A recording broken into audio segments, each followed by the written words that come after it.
ये बस एक नॉर्मल सा लड़का था, लेकिन जब ये दूसरी वर्ल्ड में रिइंकार्नेट होता है तब वो उस दुनिया का सबसे ज्यादा स्ट्रॉन्गेस्ट मार्शल आर्टिस्ट बनता है एक चीट स्किल के मदद से। इस लड़के का नाम फैम है, जो कि एक दूसरे वर्ल्ड में 10 साल पहले अचानक से रिइंकार्नेट हो जाता है। और जैसे ही वो एक दूसरी दुनिया में आता है, वो उसके सामने दो ग्रैंड मास्टर लेवल के बंदों को देखता है। वो दोनों ही बंदे SSS रैंक के थे। तब ये पर्पल कलर का ग्रैंड मास्टर, जिसका नाम लाय था, वो अपना एक टेक्निक यूज करके लाय को एक माउंटेन में घसीट देता है और उसे लग रहा था कि वो जीत चुका है। लेकिन तभी वो ग्रैंड मास्टर उठता है और अपना एक मार्शल आर्ट्स टेक्निक की मदद से उसको वहीं पर दिखा देता है कि आखिर कौन बॉस है। अचानक से सीन चेंज होता है और हम फैम को देखते हैं, जो कि क्लासरूम में था और उसे देख के ऐसा लग रहा था उसने एक बहुत ही बुरा सपना देखा है। फैम के सामने उसके टीचर थे, जो कि ये बोल के जाते हैं कि कल मार्शल आर्ट्स एग्जाम का प्रैक्टिस चालू होने वाला है। फैम का शक्ल देखने लायक था, क्योंकि उसको देख के ऐसा लग रहा था कि उसके साथ कुछ बहुत ही बुरा हुआ है। फैम अपने दोस्तों के साथ था, लेकिन तभी वहाँ पर एक और दोस्त आता है, जो कि मोबाइल में उसे एक वीडियो दिखाता है। उस वीडियो में एक लड़का, जिसका नाम ली था, वो कह रहा था कि आज मैं तुम लोग को एक चीज दिखाने वाला हूँ, और अगर ये जगह दिखाते दिखाते मैं मारा जाऊँ तो मुझे प्लीज याद रखना। उस वीडियो में उस जगह को देखकर फैम को लग रहा था, अरे अभी यही तो जगह मैंने अपने सपने में देखी, जहाँ पर दो ग्रैंड मास्टर एक दूसरे से लड़ रहे थे। फैम को अभी तक कुछ भी समझ नहीं आ रहा था कि आखिर ये सब क्या हो रहा है।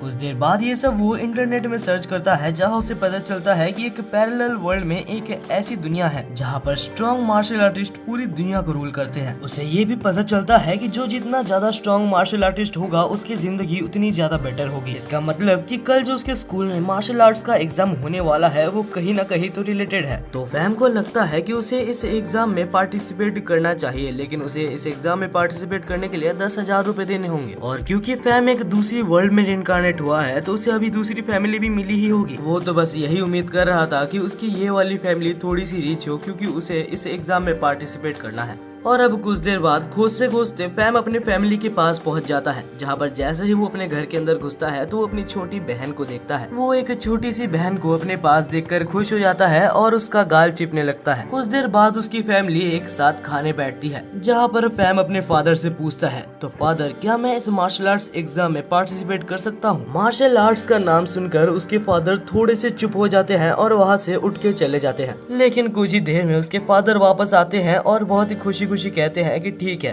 और उसके सामने 10,000 रुपए रख देते हैं। ऐसा नहीं है कि उसकी फैमिली बहुत ज्यादा रिच है, लेकिन इस दुनिया में फैम के फादर एक अच्छे आदमी हैं, जो कि अपने बेटे के इच्छाओं को दबा के नहीं मारते। जहां हम ये भी देखते हैं कि फैम की मदर, जो एक हाउसवाइफ थी, वो भी काम करने लगती है, ताकि वो कुछ पैसे कमा कर हेल्प कर सके फैम की मार्शल आर्ट्स में। अगले दिन सुबह जब फैम के दोस्तों को पता चलता है कि उसने 10,000 रुपए देकर मार्शल आर्ट्स में एडमिशन करवाया है, तब उसके दोस्त बोलते हैं कि तुम्हारी फैमिली ने इस पे बेकार पैसे वेस्ट किए, क्योंकि इसका कोई फायदा नहीं है।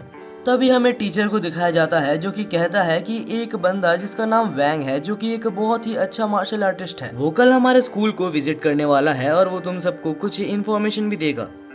और उस लड़के को स्टेशन से पिकअप करने के लिए फैम को ही जाना होता है, क्योंकि उसके टीचर ने बोला था। इसके बाद हम फैम को देखते हैं अपने घर में, जो कि उदास सा बैठा था, क्योंकि ये सब काम में उसके फैमिली के बहुत सारे पैसे जा रहे थे। और तभी हम फैम के मदर को देखते हैं, जो कि 2 टाइप के पिल्स लाते हैं, जिनको ब्लड रिफाइनिंग पिल्स बोला जाता है। ये पिल्स मार्शल आर्ट्स एग्जाम में बहुत ज्यादा काम आने वाले हैं, लेकिन ये पिल्स के दाम बहुत ज्यादा है, जो कि एक पिल के लिए 30,000 रुपए तक गए थे। तभी हम फैम को देखते हैं, जिसके स्टैट्स उसके सामने आ जाते हैं, जो कि काफी ज्यादा लो थे, लेकिन उन पिल्स को लेने के बाद ही उसके अंदर एक बहुत ही बड़ा एनर्जी ब्लास्ट होता है। ये चीज इतनी ज्यादा एनर्जी प्रोड्यूस कर रहा था कि इसकी भनक एक क्रिमिनल को भी लग जाती है। इसको क्रिमिनल नहीं कह सकते, ये एक बहुत ही बड़ा मार्शल आर्टिस्ट है, जिसने अभी एक लड़की को कैद कर रखा है। दूसरी तरफ हमें वोंग को दिखाया जाता है, जो कि कल सुबह आने वाला था, लेकिन वो रात ही को पहुंच चुका है। और वोंग इसलिए इतनी जल्दी आया होता है ताकि वो उस क्रिमिनल को पकड़कर उस लड़की को बचा सके। दूसरी तरफ हम फैम को देखते हैं, जो काफी कंफ्यूज था और सोच रहा था कि ये मेरे साथ क्या हो रहा है। फैम को ऐसा लग रहा था कि उसकी बॉडी फिर से बन रही है, मानो उसके शरीर की एक एक मसल ग्रुप्स टूट के फिर से बन रही हो। लेकिन इतना कुछ हो जाने के बाद भी उसको बहुत ज्यादा पावर नहीं मिली थी, जिस वजह से वो सोच रहा था अगर मुझे मार्शल आर्ट सीखना है तो मुझे बहुत पैसे चाहिए होंगे। और हाँ, ये एक अच्छी बात है कि उन पिल्स को यूज कर लेने के बाद वो खत्म नहीं होते। इसके बाद ही अगली सुबह हम देखते हैं कि फैंग अपने दोस्तों के साथ सीनियर वोंग को पिकअप करने आया होता है। कुछ देर में उनके सीनियर वोंग वहां पर आ जाते हैं, और हाँ, ऐसा भी नहीं है कि वोंग को वो फ्लक्चुएशन महसूस नहीं हुई थी। और वोंग इतना ज्यादा इंटेलिजेंट है कि वो फैंग को देखते साथ समझ जाता है कि वो फ्लक्चुएशन फैंग की वजह से ही हुई थी। वोंग इन सब के बारे में ज्यादा नहीं बोलता, वो एकेडमी में चला जाता है और एक बहुत ही अच्छा सा स्पीच देता है। और वोंग की मोटिवेशनल स्पीच सुन के वहाँ पर बैठे सारे स्टूडेंट्स काफी मोटिवेट हुए थे। अब आज का दिन जैसे ही खत्म होता है तो शाम को वो सब बाहर थे, जहाँ पर वोंग फैंग और उनके दोस्तों को, जो कि बस उनको पिकअप करने आए थे, उनको अपना फोन नंबर देते हैं और कहते हैं अगर कभी कोई मुसीबत में पड़ जाओ तो तुम इस नंबर पे कॉल कर सकते हो, मैं यहाँ पर आने की पूरी कोशिश करूंगा। इसके बाद हम फैंग को देखते हैं जिसे अपने घर में कुछ काम आ गया था, जिस वजह से वो अपने घर के ऊपर वाले फ्लोर में जाता है। लेकिन जैसे ही फैंग ऊपर वाले फ्लोर में जाता है तो वहाँ पर उसी टॉप क्रिमिनल को देखता है। अब आप सोच रहे होंगे कि ये क्रिमिनल आखिर यहाँ पर कैसे आया, तो ये क्रिमिनल इनके पास रेंट पे रह रहा था। और तभी हम उस क्रिमिनल को देखते हैं जो कि सोच रहा था कि कहीं से पता तो नहीं लग गया कि मैं वही क्रिमिनल हूँ, जिस वजह से वो पहले फैंग को अंदर बुलाता है और चुपचाप से वहाँ पर कुछ देर वेट करता है। लेकिन फैंग को उसे देख के ही पता चल गया था कि वो वही क्रिमिनल है जिसके ऊपर बाउंटी लगी है। वो जल्दी से जैसे तैसे करके वैंग को मैसेज कर देता है और बोलने लगता है कि जल्दी से यहाँ पर आ जाओ। लेकिन वो पूरी बात बोल पाता उससे पहले ही वो क्रिमिनल उसके ऊपर एक जानलेवा हमला करता है। और इसके बाद वो सोच रहा था कि ये सिटी मेरे लिए बिल्कुल भी सेफ नहीं है, यहाँ पर सब लोग आजकल मुझे जानते हैं। और इसके बाद वो फैंग को पूरी तरीके से खत्म करने वाला होता है ताकि कोई भी क्लू ना बचे। लेकिन अचानक से जो फैंग की पावर है जो कि उसको पिल से मिली थी, वो उसकी सारी थकावट को दूर कर देती है और वो फिर से खड़ा हो जाता है। इस बार फैंग उससे लड़ने की कोशिश करता है लेकिन वो कहाँ ही लड़ पाता, और इस बार तो वो क्रिमिनल फैंग को पूरी तरीके से मार ही देता। लेकिन वहाँ पर तभी सीनियर वैंग आ जाते हैं और आते साथ एक ही शॉट में उस क्रिमिनल को बेहोश कर देते हैं। और इसके बाद वो वुमेन भी यहाँ से रेस्क्यू होकर चली जाती है।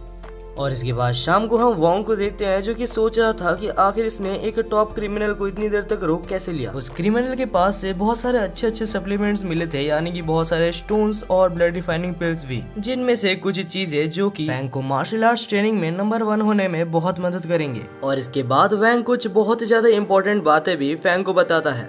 वो कहता है कि कौन सी पिल्स कब लेनी चाहिए, जैसे कि फैंग ने भी जो ब्लड रिफाइनिंग पिल्स ली है वो तब लेनी चाहिए जबकि एक ट्रेनर शुरुआती दौर में हो, और ये पिल्स ज्यादा से ज्यादा 2-4 दिन तक ही काम करते हैं इन्हें लेने के बाद। और जब तुम फाइनली एक अच्छे मार्शल आर्टिस्ट बन जाते हो उसके बाद तुम्हें एक पिल की जरूरत पड़ती है जिसे कहते हैं ब्लड रिफाइनिंग एलिक्सियर। और हाँ, इसके बाद एक और पिल्स होता है जो कि बोन्स के लिए यूज किए जाते हैं। उन पिल्स का काम होता है कि वो धीरे धीरे हमारे बोन्स को स्ट्रॉन्ग करेंगे और एक मार्शल आर्टिस्ट के लिए वो सबसे ज्यादा इम्पोर्टेंट है। आखिर में वैंग एक पिल के बारे में बताता है जो कि इंटरनल ऑर्गन्स के लिए होता है। जब हमारा बॉडी ब्रेक थ्रू कर रहा होता है तब उस पिल्स का काम आता है, क्योंकि हमें नहीं पता कि कब हमारे इंटरनल ऑर्गन्स ब्रेक थ्रू के दौरान डैमेज हो सकते हैं। आखिर में वैंग बोलता है कि इन मेडिसिन को कभी भी मत ले लेना, इनको लेने का एक स्पेसिफिक टाइम होता है। और इसके बाद हम वैंग को देखते हैं जो कि अपने रूम में बैठा था और बहुत ही खुशी खुशी उन पिल्स को देख रहा था। वो उन पिल्स को अपने सिस्टम को दिखाता है और जहाँ पर हमें पता है कि कुछ देर पहले हमें उस सिस्टम में उन पिल्स की वैल्यू 40,000 दिखा रही थी। अब ये सारे पिल्स के आ जाने के बाद उस सिस्टम में उस सब की वैल्यू मिलके 2 मिलियन दिखा रही है। फैम 2 मिलियन में से कुछ पॉइंट्स को अपने अंदर ट्रांसफर करता है ताकि वो थोड़ा सा पावरफुल बन सके। और इसके बाद फाइनली जब फैम मेजर करता है तो उसकी पावर 113 कैलोरीज निकलती है।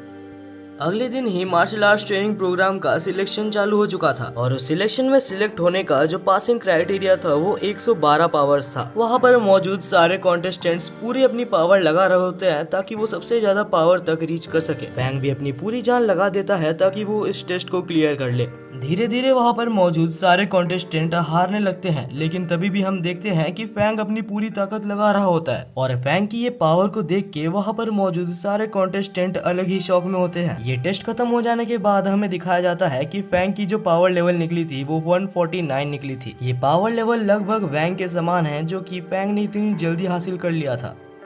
और अब फाइनली टाइम आ चुका था जबकि फैंग जाकर अपना रिजल्ट अपने फैमिली को दिखाए। जब फैंग अपने फादर को अपना रिजल्ट दिखाता है तो उसके फादर बिल्कुल इमोशनल हो जाते हैं। उसके फादर और साथ ही साथ उसके मदर भी बहुत ज्यादा खुश थे। अब हमें अगले दिन का सीन दिखाया जाता है जहाँ पर फैंग अपने सीनियर वैंग के पास जाता है जो कि उसको कांग्रेचुलेशंस बोलता है ये टेस्ट को क्लियर करने के लिए। और इसके बाद वैंग अपने मास्टर की बेटी से फैंग को इंट्रोड्यूस करवाता है। और इसके बाद वैंग थोड़ा सा इमोशनल हो जाता है और पास्ट को याद करता है जब उसके मास्टर जिंदा थे। ह्यूमैनिटी को बचाने के लिए उसके मास्टर ने अपनी जान दे दी थी। हालांकि वैंग ने अपने मास्टर को बचाने की कोशिश की थी ये कहकर कि अगर आप चले जाते हैं तो मैं आपकी बेटी से शादी कर लूंगा। लेकिन तब वैंग के मास्टर उसको डांट चले जाते हैं और कहते हैं अगर ऐसा तुमने किया तो तुम्हें पाप लगेगा क्योंकि वो एक बच्ची है। तभी हम प्रेजेंट में वैंग को देखते हैं जो कि अचानक से फैंग के ऊपर हमला कर देता है और उसको बोलता है कि तुम्हारी बॉडी अभी भी बहुत कमजोर है। और क्योंकि अभी फैंग एक अच्छे स्कोर से पास हो चुका था तो वैंग उसको कुछ यूनिवर्सिटीज के बारे में बताता है जिसमें वो भी एडमिशन ले सकता है। उसमें से वैंग एक यूनिवर्सिटी के बारे में बताता है जिसका नाम मॉड यूनिवर्सिटी था। अब वैंग ने टोटल 4 यूनिवर्सिटीज के नाम बताए थे, लेकिन मॉड यूनिवर्सिटी एक बहुत ही अच्छा ऑप्शन है। उस यूनिवर्सिटी में लिटरली बहुत ही ज्यादा स्ट्रॉन्ग पर्सन्स आते हैं, तो वहाँ पर फैंग के लिए जो कंपटीशन होगा वो काफी ज्यादा होगा और वहाँ पर जो रिफाइनरी पिल्स मिलते हैं वो थोड़े सस्ते भी मिलते हैं। इसके बाद ही हम फैंग को देखते हैं जो कि स्टेशन में होता है और उसकी पूरी फैमिली साथ ही में वैंग उसको छोड़ने के लिए आई होती है। इसके बाद ही हम देखते हैं फैंग को जो कि फाइनली मॉड यूनिवर्सिटी के पास पहुंच चुका था और फैंग यूनिवर्सिटी के गेट को देख के ही चौंक गया था क्योंकि आखिर वो गेट कितना बड़ा था। और तभी वहाँ पर उसका एक सीनियर आता है जिसका नाम फैंकलिंग था, जो कि एक स्वॉर्ड को घुमाते हुए कहता है कि ये सच में एक बहुत ही अच्छी यूनिवर्सिटी है। और उसके बाद ही कहता है कि ये गेट हमें रिमाइंड करवाता है कि हमारी औकात जितनी भी बड़ी हो इसके सामने हमेशा छोटी रहेगी। हमें पता चलता है कि फैंकलिंग वैंग का एक राइवल है, जिस वजह से वो फैंग को भी ज्यादा अच्छे से ट्रीट नहीं करता।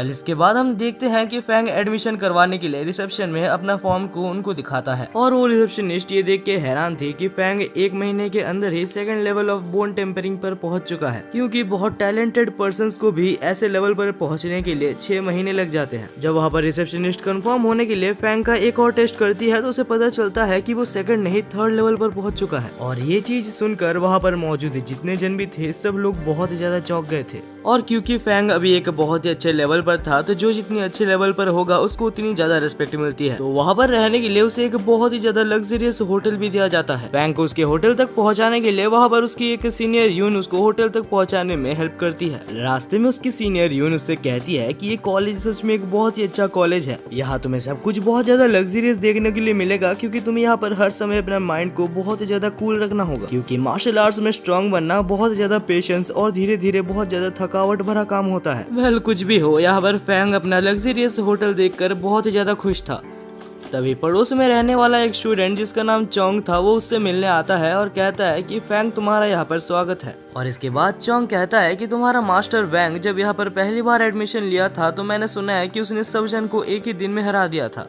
वो सच में एक बहुत ज्यादा स्ट्रॉन्ग मार्शल आर्टिस्ट है और मैं ये भी एग्री करता हूँ कि तुम तो अभी मेरे से ज्यादा ही स्ट्रॉन्ग हो, क्योंकि मैंने सुना कि तुम अभी 3rd बोन टेम्परिंग लेवल पर हो और जहाँ पर मैं तो बस 1 लेवल का मार्शल आर्टिस्ट हूँ। अब ये सब बातें खत्म हो जाने के बाद ये सब मिलकर एक फील्ड में जाते हैं, क्योंकि उस फील्ड में अभी सबको बुलाया गया था ताकि वो लोग मीटिंग कर सके। फैंग और उसके दोस्त तो टाइम पर पहुंच जाते हैं, लेकिन जो लोग टाइम के बाद आते हैं वहां पर उनको घुसने नहीं दिया जाता, जिस वजह से वो लोग कंप्लेन करने लगते हैं और कहते हैं कि हम लोग बस 2 मिनट ही तो लेट हुए थे। लेकिन तभी वहां पर टीचर आ जाते हैं जो कि अपना ऑरा को रिलीज करते हैं, जिससे कि सब लोग बिल्कुल चुप हो जाते हैं। टीचर बहुत ही गुस्से में और बिल्कुल सीरियसली कहता है कि जो लोग लेट हो गए हैं वो लोग यहाँ पर एंटर नहीं कर सकते। मॉड एकेडमी एक बहुत ही स्ट्रिक्ट एकेडमी है और हम सब तुमसे ये उम्मीद करते हैं कि तुम लोग डिसिप्लिन में रहोगे। और इसके बाद टीचर बोलते हैं कि जो जो लोग लेट हो गए हैं उनके 20 क्रेडिट पॉइंट्स हम लोग माइनस कर लेंगे। अगर आपको आइडिया नहीं है तो 1 क्रेडिट पॉइंट का दाम बाहर की दुनिया में 30,000 रुपए है और एक न्यू कमर को एकेडमी में बस 50 क्रेडिट पॉइंट्स ही दिया जाता है। और ये सुन के वहाँ पर जो लोग लेट हुए थे सब लोग बहुत ज्यादा पैनिक करने लगते हैं।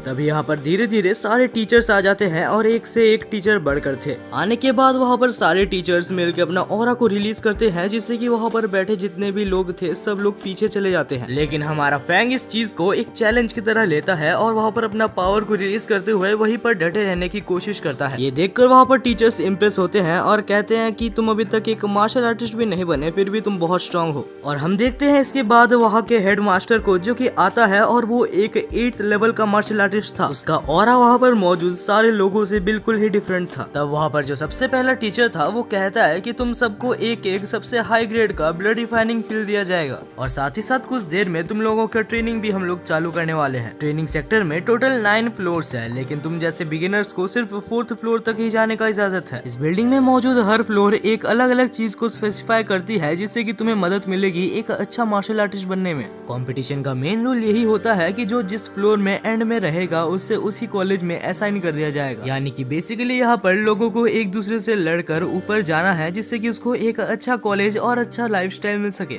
हमें ये भी बताया जाता है कि हर फ्लोर में ज्यादा से ज्यादा 400 लोग ही रह सकते हैं और अगर टाइम खत्म होने के बाद कोई दूसरे फ्लोर में आता है तो उसे वहीं पर एलिमिनेट कर दिया जाएगा और साथ ही साथ उसके 30 क्रेडिट पॉइंट भी ले लिए जाएंगे। अब इसका मतलब यही है कि जो जितना ऊपर जा सकता है उसको उतना अच्छा कॉलेज मिलेगा। अगले सीन में हम देखते हैं वो सभी को बिल्डिंग के अंदर, जहाँ पर फैंग बोलता है कि तो ठीक है, फाइटिंग चालू हो चुकी है और मैं तुम्हें मिलता हूँ 4th फ्लोर में। ये सुन के डोंग बोलता है कि अरे भाई कहाँ भाग रहा है, मेरे को तो लेके जा।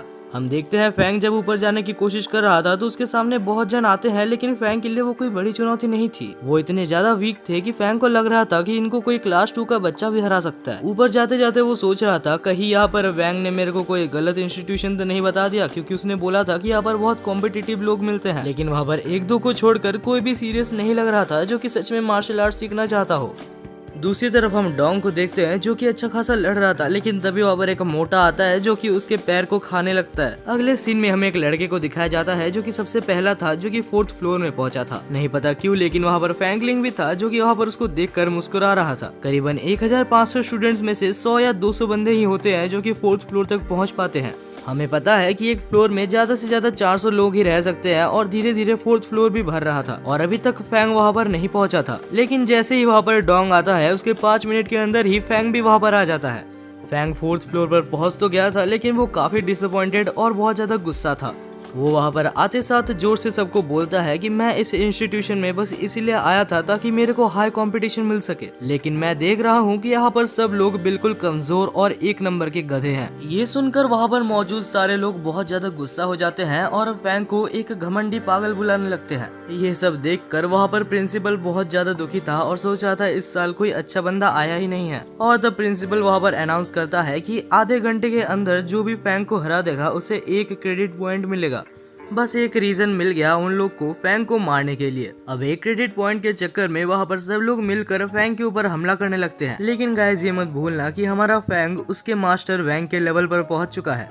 तब फैंग और डोंग मिलकर वहाँ पर मौजूद सब लोग को बहुत बुरी तरीके से हरा देते हैं। लेकिन तभी वहाँ पर हमें एक पिंक हेयर वाली लड़की दिखाई जाती है जो कि अचानक से फैंग के ऊपर हमला करती है। जैसे वो दिख रही है उसके ऊपर मत जाना, क्योंकि उसने वैंग को बहुत अच्छी टक्कर दी थी। लेकिन आखिर में फैंग उसको ब्लॉक कर लेता है एक दूसरे आदमी के फेस की मदद से। लेकिन तभी वहाँ पर एक लड़की जिसके बाल ब्लू थे वो एक प्लान बनाती है जिससे कि फैंग और डोंग अलग अलग हो जाते हैं और फैंग को सब लोग घेर लेते हैं। जहाँ पर वो ब्लू वाली लड़की कहती है कि अब तुम क्या करोगे, और उसके बाद वो सारे मिलकर फैंग के ऊपर हमला कर देते हैं। फैंग बहुत ही मुश्किल से सबको एक साथ मैनेज कर रहा था, जहाँ पर वो ब्लू वाली लड़की दूसरी तरफ डोंग के ऊपर हमला कर देती है और क्योंकि डोंग तो आराम कर रहा था जिस वजह से वो आराम से डोंग को हरा देती है। दूसरी तरफ हम रिसेप्शन में बैठे हुए टीचर्स को देखते हैं जो कि ये देख रहे थे कि आखिर फैंग एक नॉर्मल सा लड़का इतना ज्यादा ताकतवर हुआ कैसे, क्योंकि उसके फैमिली बैकग्राउंड में भी ऐसा कोई है नहीं जो कि उसको ताकतवर बना सके। दूसरी तरफ हम डोंग को देखते हैं जो बहुत बुरी तरीके से हार गया था और यहाँ पर फैंग को तो बहुत मुश्किलें हो रही थी, क्योंकि लगभग 20 से 25 लोग उसके ऊपर एक साथ हमला कर रहे थे और फैंग सबके सामने सिस्टम का यूज भी नहीं कर सकता, जिस वजह से वो एक छोटा सा पिल खा लेता है जिससे कि उसे थोड़ी सी एनर्जी मिल जाती है। और जैसे ही फैंग को एनर्जी मिलता है तो वो हवा में उड़ने लगता है, जिसके साथ ही वह टाइमर भी खत्म हो जाता है। जिस टाइम के अंदर फैंग को हराने के लिए बोला गया था वो टाइम अभी खत्म हो चुका है, जिस वजह से फैंग को विनर डिक्लेयर कर दिया जाता है। जहाँ पर प्रिंसिपल सबको कहता है कि ये बेइज्जती याद रखना, क्योंकि इतने टाइम में भी तुम लोग एक मार्शल आर्टिस्ट को भी नहीं हरा सकते। और अभी वहाँ पर मौजूद जितने भी स्टूडेंट्स क्वालिफाई हुए थे सबको ये मौका दिया जाता है कि वो लोग अपने अपने टीचर को चुने। अगले दिन सुबह हम सारे लोगों को देखते हैं जो कि अपने अपने टीचर को चुन रहे थे। हम फैंग को देखते हैं जिसे कि समझ नहीं आ रहा था कि आखिर उसे कौन से टीचर के पास जाना चाहिए। तभी फैंग का ध्यान एक टीचर जिसका नाम एंड्रयू है उसकी तरफ जाता है और वो टीचर बस चाहती है कि उनके पास ज्यादा से ज्यादा 20 स्टूडेंट्स हैं जिनको वो अच्छे से ट्रेन कर सके। जब फैंग वहाँ पर जाता है तो एंड्रयू कहती है कि मैं पहले से बता दूं कि अगर तुम्हें अपनी हेल्थ की चिंता है तो मेरे पास मत आना, क्योंकि मैं पहले ही बता दूं जो भी मुझसे ट्रेनिंग लेता है वो काफी ज्यादा कड़ी ट्रेनिंग लेता है और उसकी हेल्थ कभी ठीक नहीं रहती। एंड्रयू को ये भी पता होता है कि जो फैंग का बैकग्राउंड है वो कोई बहुत ज्यादा रिच बैकग्राउंड नहीं है, जिस वजह से वो ये ऑफर करती है कि अगर तुम मेरे पास पढ़ोगे तो मैं तुम्हें अनलिमिटेड पिल्स देने के लिए रेडी हूँ। और क्योंकि तुम्हारे इस स्कूल में बहुत सारे दुश्मन हैं, क्योंकि तुमने आते साथ ही जो ये सब कांड कर लिया, इसीलिए तुम्हें हद से ज्यादा स्ट्रांग होना होगा, वरना तुम्हें कोई भी मार के चला जाएगा।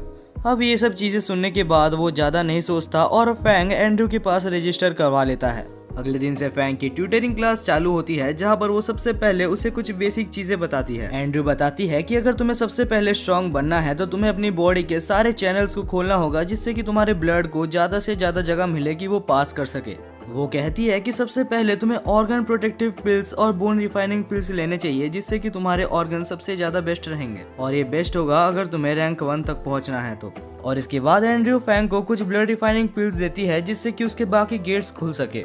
जैसे ही फैंग उन ब्लड रिफाइनिंग पिल्स को लेता है तो उसके अंदर एक अलग ही एनर्जी फ्लो करने लगती है और उसके बाकी के गेट्स भी खुल जाते हैं। और ये देख के वो काफी खुश हो जाता है और कहता है, अरे एंड्रयू मैडम, मेरे को बहुत ज्यादा खुशी है कि आप मेरे टीचर हो। लेकिन ज्यादा करने की वजह से उसे 1-2 थप्पड़ मिल जाता है और वो सो जाता है।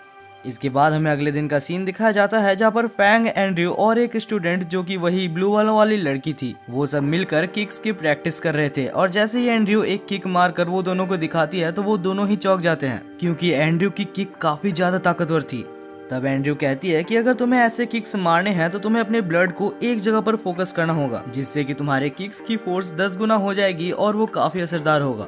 तब हम देखते हैं फैंग को, जो कि दिमाग लगाते हुए अपने बोन टेम्परिंग के साथ अपने ब्लड को मिक्स कर कर एक जगह पर बहुत ही असरदार किक मारता है। लेकिन वो थोड़ा उल्टा हो जाता है, क्योंकि फैंग का जो पैर था उसमें क्रैक आ चुका था। अब शाम को फैंग हॉस्पिटल में जाता है, लेकिन उसका पैर अभी तक पूरी तरीके से ठीक नहीं हुआ था।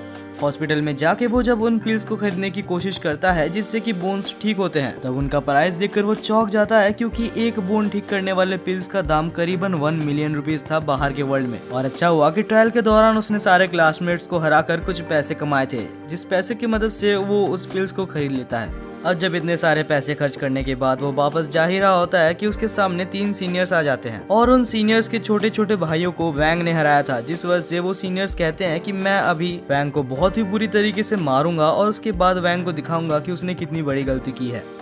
वैंग इस चैलेंज को एक्सेप्ट कर लेता है, क्योंकि आखिर वो उसकी टीचर की इज्जत की बात है। इसके बाद ही हम सबको फाइटिंग रिंग में देखते हैं, जहाँ पर एक सीनियर सबसे पहले हमला करता है फैंग के ऊपर, लेकिन फैंग उस अटैक को डॉज कर सीनियर को ही मार देता है। और हाँ, फैंग का तो अभी पैर भी टूटा हुआ है, लेकिन वो फिर भी लड़ाई कर रहा है। और इसके बाद फैंग अपनी टीचर की बोली हुई बात को याद करते हुए ऊपर जंप करता है और अपने सारे ब्लड एनर्जी को अपने पैरों पर इकट्ठा करके एक बहुत ही खतरनाक वाला किक उनके ऊपर करता है, जिससे कि वो तीनों ही सीनियर्स काफी बुरी तरीके से हार जाते हैं। रेफरी तो अलग ही शौक में था कि एक नया आया वो बंदा इतना स्ट्रॉन्ग कैसे हो सकता है।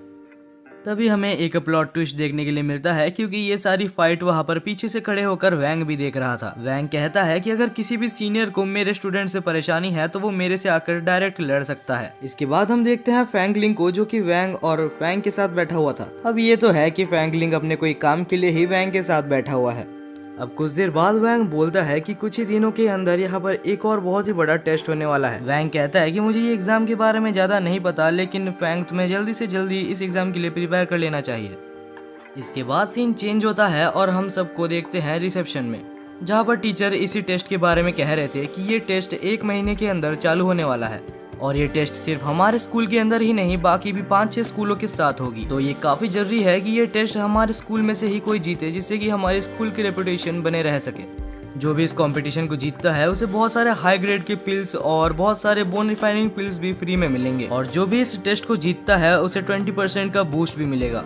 अब हम देखते हैं प्रिंसिपल मिस एंड्रयू के ऊपर बहुत भरोसा लगाए बैठा होता है, क्योंकि उसके टीम में ही फैंग होता है। मुझे नहीं पता कि फैंग से सबको इतनी ज्यादा उम्मीदें क्यों है, लेकिन अभी उसको बहुत अच्छी ट्रेनिंग मिलने वाली है। हम देखते हैं इसके बाद बहुत दिनों तक फैंग बहुत कड़ी ट्रेनिंग करता है। उसको तो एक वेपन भी दिया जाता है, लेकिन वो उस वेपन को अच्छे से चला नहीं पा रहा। यहाँ तक कि उसने उस वेपन को चलाते चलाते एक बार तो एकेडमी को ही डिस्ट्रॉय कर दिया था। लेकिन धीरे धीरे टाइम के साथ वो उस वेपन को यूज करना सीख जाता है, और सिर्फ वही नहीं, उसके साथ बहुत सारे स्टूडेंट्स भी अपने आप को इम्प्रूव कर रहे थे। और फाइनली वो दिन आ जाता है जब फाइटिंग चालू होने वाली थी। ये मैच सच में मॉडर्न यूनिवर्सिटी के लिए एक बहुत ही बड़ी मैच है।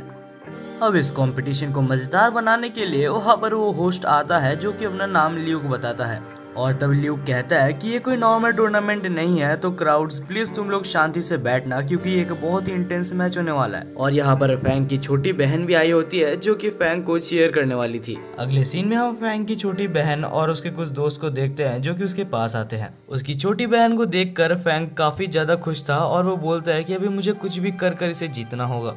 और इसके बाद ही हम ल्यूक को देखते हैं जो कि कहता है कि ये टूर्नामेंट चालू हो चुका है और अभी एक एक करके सारे टीम्स के लीडर स्टेज पे आएंगे। इसके बाद ही पहला एकेडमी आता है जिसके स्टूडेंट्स रेड कपड़े पहने हुए थे और उस एकेडमी का नाम जेंग्यू एकेडमी था और उस टीम के लीडर का नाम हैंग था जो कि अपने टाइम में एक बहुत ही खतरनाक मार्शल आर्टिस्ट रह चुका था। इसके कुछ ही देर बाद हमें ग्रीन टीम भी दिखाया जाता है और येलो टीम भी दिखाया जाता है जो कि आते हैं। आखिर में ल्यूक हमारे फैंग की टीम को भी बुलाता है, कहता है कि ये टीम अभी अभी बनी है और इस टीम के लीडर का नाम फैंग है जो कि एक कंप्लीट न्यू स्टूडेंट है। और इसके बाद ही हमें सारे कैप्टन दिखाए जाते हैं जिनके पेयर्स मैच होने वाले थे, यानी कि आखिर ये सब लोग एक दूसरे से कैसे और किस फॉर्मेट में लड़ेंगे।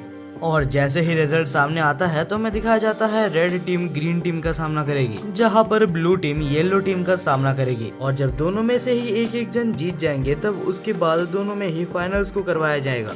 इसके बाद ही के सीन में हम देखते हैं कि पहला राउंड चालू हो चुका था जहां पर रेड और ग्रीन टीम के लीडर्स एक दूसरे को इंट्रोड्यूस करते हैं। जहां रेड टीम के लीडर का नाम तो हमें पता ही है जो कि हैंग है और ग्रीन टीम के लीडर का नाम सू है। सू बिना देरी करते हुए अपनी मैजिकल पावर्स का यूज करते हुए हैंग के ऊपर हमला करता है। हैंग अचानक से हमले को देखकर थोड़ा चौंक गया था लेकिन उसे ब्लॉक कर लेता है और इसके बाद ये सू एक और अपना अटैक करता है जिसका नाम हेवनली क्लैश था, लेकिन नहीं पता कैसे हैंग उस अटैक को भी ऊपर जंप कर डॉज कर लेता है। और इसी के साथ हैंग अपने सिग्नेचर मूव का इस्तेमाल करता है जिसका नाम द राइजिंग सन था, लेकिन इस बार सू ने एफर्टलेसली हैंग के सिग्नेचर मूव को भी ब्लॉक कर लिया था। वहाँ पर बैठी ऑडियंस बिल्कुल शॉक थी कि आगे क्या होने वाला है। जहाँ पर हम हैंग को देखते हैं जो अचानक से सू के पीछे चले जाता है और अपने स्वॉर्ड को सू के ऊपर रख देता है। और क्योंकि अभी हैंग का जो स्वॉर्ड था वो सू के चेस्ट के ऊपर था तो सू को लग रहा था कि उसका खेल खत्म हो गया, लेकिन तब हैंग ने अपने स्वॉर्ड को थोड़ा सा ढीला कर दिया था जिस वजह से सू को लगता है कि वो अभी भी बच सकता है। लेकिन ये सब हैंग का ही प्लान होता है और जैसे ही सू हिलने की कोशिश करता है तो वो फिर से उसको हरा देता है। इसके बाद ही हम वैंग को और फैंगलिंग को देखते हैं जो कि एक साथ थे, जहाँ पर फैंगलिंग कहता है कि मैं बेट लगा सकता हूँ कि सेकंड राउंड में तुम्हारा स्टूडेंट फैंग उसके सेकंड राउंड में टिकने का तो कोई चांस ही नहीं है। लेकिन वैंग उसे चुप रहने के लिए बोलता है और ज्यादा बकबक करने के लिए मना करता है। और इसके बाद ही हम ल्यूक को देखते हैं जो कहता है ठीक है ब्रेक ओवर हो चुका है और अभी टाइम है सेकंड राउंड का। सेकंड राउंड चालू होने से पहले ही हम देखते हैं फैंग के पास उसकी छोटी बहन आती है जो कि उसको रोते रोते कहती है कि प्लीज मत जाओ भैया। बेसिकली यहाँ पर उसकी छोटी बहन को उसकी चिंता हो रही थी, लेकिन फैंग ये कहते हुए जाता है कि इतनी दूर आ जाने के बाद मैं इस अरीना से मुड़ नहीं सकता। इस मैच को पूरी वर्ल्ड वाइड में लाइव टेलीकास्ट किया जा रहा था। यहाँ तक कि हम फैंग के फादर को देखते हैं जो कि अपनी ऑफिस से छुट्टी लेकर टूर्नामेंट को ही देख रहे थे। दूसरी साइड हम रिपोर्टर को देखते हैं जो पहली बार फैंग का इंट्रोडक्शन दे रहा था। हर एक मार्शल आर्टिस्ट की तरह ही फैंग का जो सिग्नेचर मूव था उसका नाम था द लेजेंडरी लायन रोर, और ये सिग्नेचर मूव को ऐसा माना जाता है कि ये 1 लाख में से एक बंदा ही कर सकता है। तभी फैंग का ओपोनेंट पूछता है तो क्या तुम सच में इसको यूज कर सकते हो, लेकिन सामने से फैंग कोई भी आंसर नहीं देता। कोई रिप्लाई भी ना मिलने के वजह से उसका ओपोनेंट बहुत ज्यादा चिढ़ जाता है और ईगो पे लेके उसके ऊपर अटैक करने जाता है, लेकिन उसके अटैक को फैंग ऐसे रोकता है जैसे वो कुछ था ही नहीं। फैंग स्टार्टिंग से ही अपने पावर्स को उसके सामने छुपा रहा था। और इसके बाद ही हम फैंग को देखते हैं जो कि बहुत ही ज्यादा अनएक्सपेक्टेड चीज करता है। उसने अपने वेपन को 2 हिस्से में डिवाइड कर लिया था और एक हिस्से से उसने उसको एक नाइफ बनाकर उसके ऊपर हमला किया था। और इसके बाद फैंग अपने टीचर के सिखाए हुए मूव का इस्तेमाल करता है और इस अटैक को फैंग ने मास्टर कर लिया था, जिस से इस एक ही अटैक की वजह से येलो टीम बाहर हो जाती है और यहाँ पर ब्लू टीम यानी कि फैंग की जीत होती है। और फाइनली मैं ये कह सकता हूँ कि फैंग के हेटर्स अभी ये मैच देखने के बाद कुछ नहीं बोल सकते। हमें पता चलता है कि इसके बाद का मैच भी फैंग ही लड़ने वाला है क्योंकि अभी तक उसका मैच खत्म नहीं हुआ। तब हम येलो टीम के कैप्टन को देखते हैं जो सोच रहा था कि मैं कुछ भी कर इसका ट्रम्प कार्ड को निकाल के रहूंगा। आखिर एक न्यू कमर इतनी जल्दी इतना ज्यादा स्ट्रॉन्ग कैसे हो सकता है, और अगर वो ऐसे अटैक्स यूज करता है तो ज्यादा से ज्यादा पिल्स लेने के बाद भी वो पूरी तरीके से रिकवर नहीं हो सकता। लेकिन तभी हम फैंग को देखते हैं जो 2 गोली के साथ ही अपनी पूरी स्ट्रेंथ को रिकवर कर लेता है।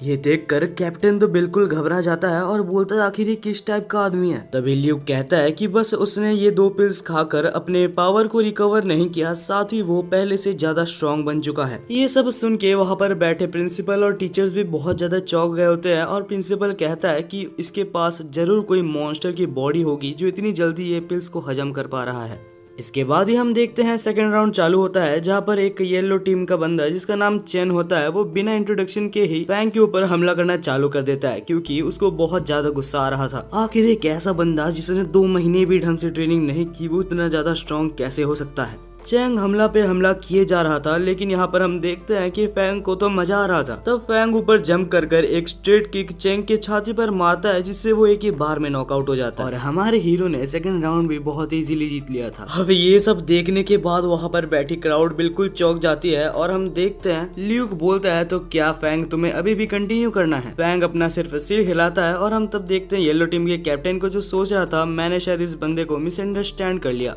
और इस बार बिना रेफरी को बोले हुए ही येलो टीम का कैप्टन खुद जाता है और फैंग के ऊपर हमला करने लगता है। फैंग मुश्किल से ही उसके अटैक को डॉज करता है और कंप्लेन करता है कि मैंने अभी तक पिल्स लेके मेरे बॉडी को रिकवर भी नहीं किया। लेकिन भूलो मत, ये हमारा फैंग है जिसके पास एक लेवल अप सिस्टम है। सबको हैरान करते हुए वो फिर से अपने कुछ स्किल्स की मदद से हवा में उड़ने लगता है। वहाँ बैठे टीचर सोच रहे थे कि आखिर इतने कम टाइम के अंदर इसको इतना कुछ प्रैक्टिस करने का टाइम मिला कहाँ से। और इसके बाद फैंग नीचे आता है और कहता है ये फाइट तो बहुत ही ईजी होने वाली है। और इसके कुछ ही देर बाद हम देखते हैं हवा में जैसे ये लोग ऐसे लड़ रहे थे कि किसी को कुछ दिख ही नहीं रहा था। इन दोनों की फाइटिंग स्पीड इतनी ज्यादा होती है कि वहाँ पर बैठी ऑडियंस उनको खाली आंखों से देख ही नहीं सकती। लेकिन तभी अचानक से हम देखते हैं कि येलो टीम का कैप्टन ने अपने पावर को अचानक से अप कर लिया था। उसकी पावर करीबन 10 गुना बढ़ चुकी थी। ये देखकर अभी तक जो क्राउड फैंग को सपोर्ट कर रही थी वो कैप्टन की तरफ चली जाती है। फैंग उसके ऊपर अटैक करके उसको बीच में टोकने की कोशिश करता है, लेकिन वो उसके पास भी नहीं जा पाता। कैप्टन ने अपने मार्शल आर्ट्स की हिडन ट्रिक को अपग्रेड कर कर एक शेर का रूप ले लिया था, जहां पर वही सेम फैंग ने अपना रूप बदल कर एक ब्लू फिनिक्स का रूप ले लिया था। और अभी फाइट इतनी ज्यादा इंटेंस हो चुकी थी, वो लोग डिसाइड करते हैं कि एक लास्ट पंच के साथ वो लोग फाइट को खत्म करेंगे। थोड़ा सा रिकवर हो जाने के बाद दोनों ही पूरी अपनी ताकत से एक दूसरे के ऊपर पंच करते हैं और आखिर में हम देखते हैं फैंग को, जो कि खड़ा था क्योंकि कैप्टन की ब्लड एनर्जी पूरी तरीके से डाउन हो चुकी थी। मुश्किल से ही सही, लेकिन टोटल मिलाकर फैंग ने अभी 3 राउंड जिता दिया था और यहीं पर आज का कंपटीशन खत्म होता है। दूसरी तरफ हम देखते हैं वैंग और फैंगलिंग को, जो कि डंजन के अंदर थे। दोनों ही डंजन बॉस को हरा के हाई लेवल के पिल्स को इकट्ठा करने की कोशिश कर रहे थे। तब वैंग फैंगलिंग को बोलता है कि तुम तो बहुत ही कमजोर हो, तो अच्छे पिल्स मैं रख लूंगा। तब हम देखते हैं फैंगलिंग को, जो कि चिढ़ जाता है और उसके बाद दोनों ही पावर अप करके आगे बढ़ते हैं। इसके बाद हमें दूसरा दिन दिखाया जाता है, जहां पर फिर से कंपटीशन चालू होने ही वाला था। यहाँ पर हमें बताया जाता है कल के मैच में से बेस्ट परफॉर्मेंस में से एक नाम फैंग का भी होता है, और हो भी क्यों ना, आखिर उसने एक ही लाइन में 3 जन को हरा दिया। लेकिन अभी फैंग के सामने एक बहुत ही बड़ी प्रॉब्लम थी, क्योंकि उसने इतना अच्छा खेला था तो उसको हाई लेवल के बंदों के साथ पेयर कर दिया गया है। प्रॉब्लम ये नहीं थी कि उसको हाई लेवल बंदों के साथ पेयर किया है, प्रॉब्लम ये थी कि उसको खुद के टीचर के साथ ही अगले मैच में लड़ना पड़ेगा। फैंग फटाफट रेस्ट रूम में जाता है और उसके टीचर, जिसके साथ उसकी फाइट होने वाली थी और उसका नाम जिंगडू था, फैंग कहता है कि मेरे को मेरे सीनियर से लड़ाई नहीं करनी।